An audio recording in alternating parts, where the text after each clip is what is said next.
Hey there! So my friend Amanda tagged me in the Lovely Ladies survey that's been going around the internet. It was started by Miss X Rojas, and mostly girls have been answering it, and I don't know if I'm the first guy, but, you know, I thought it was interesting, and I feel like people might want to know a guy's perspective on why ladies are lovely and the like. I am aware of the fact that my opinions are coming from a place of privilege. I mean, being a white middle-class American male who identifies as a male, I've got it pretty good, but I thought that you might at least find what I have to say interesting, and I feel like I'm pretty perceptive, but if I'm wrong, feel free to let me know. I'm here to learn just as much as I'm here to talk. So without further ado, let's get to the questions. Who are your favorite female YouTubers? I had a pretty big list and I tried to whittle it down to 5 and had to settle for 8. Time to look at the computer screen so I don't forget anybody. Emily the Brave, Cassie HP0593, Laura Does the Astro, Leslie Found Her Grail, Megan Tonges, OCC, Schemestresses, and She's So Mickey. Those are all good channels that make content on a regular basis that is smart and funny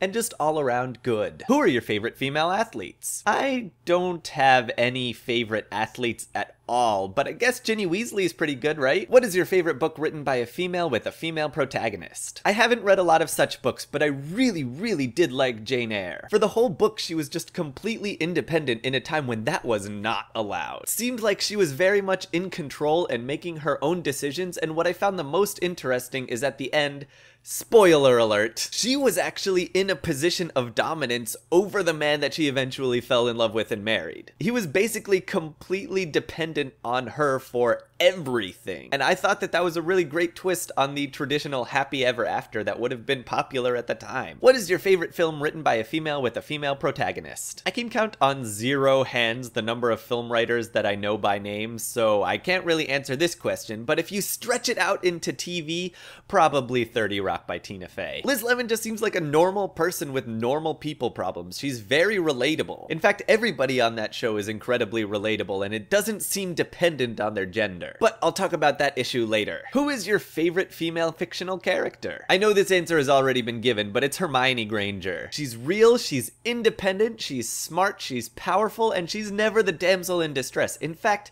in that series, if anybody was the damsel in distress, it was Ron. Again, the fact that she's just so real and relatable is a great part of her character. Which brings us to number 6. What is the biggest problem facing female creators today, and do you have any solutions? I think the biggest problem that I find with female creators is that they have to be female. I don't mean it as a knock on female capabilities, instead I mean it more as a title that has to be applied to almost everything female creators seem to do. A man can just be a CEO, just be a murderer, just be a comedian, but it seems like women have to have the word female added before that. It's like everybody thinks that a woman in public is some kind of ambassador for all of womankind. And I feel like this is a problem on both sides of the issue. Many feminists have the same problem. If a woman does something bad, she's giving a bad image to women. I feel like until the day that we can accept that they're just a person, whether they're a good person, a successful person, or a bad person and an evil person,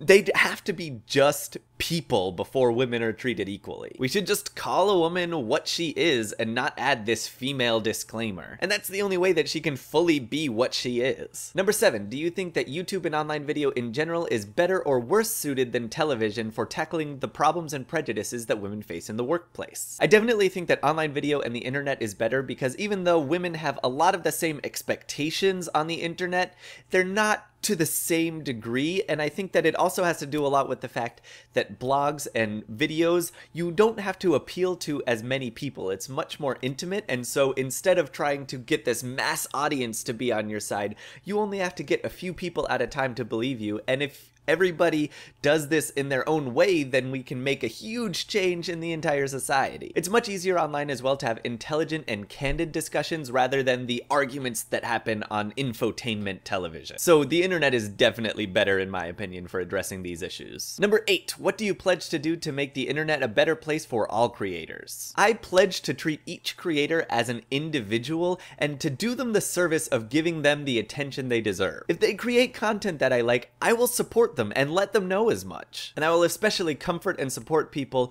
who are singled out by others who really have no other purpose except to make them feel bad on their own whims. We're all on the same team here, and I pledge to let everyone know that. So now on to the people that I tag. I'm gonna tag 4 people who didn't make my favorite female YouTubers list just because they haven't made videos in forever. They are Rockstar Raquel, Lauren Not Jordan, Kate E. Matthews, except she might have to do this in blog form because she's currently studying in China, and Sister Salad. You said you were gonna return and you didn't.